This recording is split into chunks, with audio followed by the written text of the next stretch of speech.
განმავლობაში 24 საათიან რეჟიმში მუშაობს და ჩართულია ქალაქის გაწმენდით სამუშაოებში თუ სტიქიის ბრძოლის სხვა სამუშაოებში.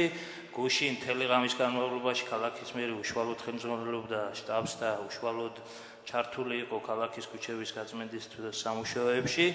დღეს ამ მომენტისათვის ის ასევე დაკავებულია და მიუხედავად იმისა, რომ ყველა სამსახურის უფროსი, რომელიც თელეგრამის განმავლობაში მუშაობდა, აქ იმყოფება, მათ მოადგილეებთან და მათ წარმომადგენლებთან ერთად მართავ შეხვედრას ტექნიკის მობილიზაციისა და გადანაწილების თაობაზე, ასე რომ ვთვლით, რომ ქალაქის მერს იმის საშუალება აქვს, რომ საზოგადოებას ინფორმაციას აწვდის, რაც შეეხება თქვენს საკითხს იმის შესახებ, თუ რა ხდება ქალაქში, წარმოდგენილია ყველა ის სამსახურის უფროსი, რომელიც უშუალოდ ასრულებდა სამუშაოებს და კოორდინაციას ახორციელებდა, თუ გაინტერესებთ რა ხდება ქალაქში, მოგაწვდით ინფორმაციას და თუ გაინტერესებთ პოლიტიკური შოუების დადგმა, პოლიტიკური შოუებისათვის ქალაქ ბათუმის მერიას არ ცალია და ბატონო ნუკრი, ძალიან გთხოვ ცოტა პოლიტიკური შოუებს რო ახსენებთ. ბატონო ჯაბა, პირში თაფლი გამოივლეთ თქვენ პირადად პოლიტიკურ შოუებზე. მე ამას გეუბნებით სრული პასუხისმგებლობით. ბატონო ჯაბა, თქვენ ამის უფლება არ გაქვთ საერთოდ, არც მორალური, არც თქვენი გავლილი გზიდან გამომდინარე, რომ ჩვენ პოლიტიკურ შოუებში დაგვადანაშაულოთ. ეს არის ქალაქი, ითხოვს საკრებულო რომ მოვიდეს ქალაქის მერი და კეთილი დინებოს უნდა მოვიდეს. და თქვენ პოლიტიკურ შოუებზე არ უნდა ისაუბროთ რა. ცოტა მორალი იქონიეთ და თქვენი გავლილი წლებს გადახედეთ. თქვენ პოლიტიკურ შოუებზე არ უნდა საუბრობდეთ.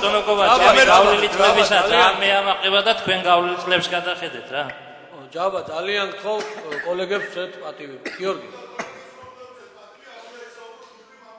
კი, მაგრამ არ უთქვია ახლა ნუკრის შენთვის პიროვნულად არაფერი და ეხლა რატო შეიძლება მე როგორც რატოი ნუკრისაგან გავიგე, ქალაქის მერი მართავს რაღაცა თათბირს ტექნიკის მობილიზაციასთან დაკავშირებით სამსახურის უფროსის მოადგილეების შემადგენლობაში.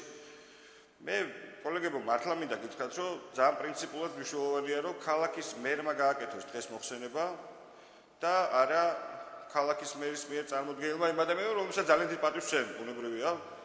და მერის თანდასწრებით მინდოდა, მაგრამ აქვე მინდა ყველას მადლობა გადავუხადო, ვინც მართლა ამ რთულ რეჟიმში თავდაუზოგავად შრომობდა.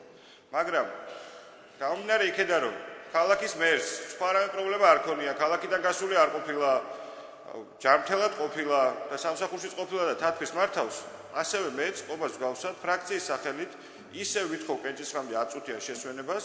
იმედია ქალაქის მერი ამ დროში ქალაქის მერი მორჩება თათბირს, ან პირველი მოადგილე გააგრძელებს მის თათბირს და საკრებულოს დადებს პატივს და მოგზაურდება და გააკეთებს მოხსენებას. ამიტომ ბატონო თავმჯდომარე ვიყენებ რეგლამენტით მოინჭებულ უფლებას და კენჭისყრამდე ვითხოვ შესვენებას.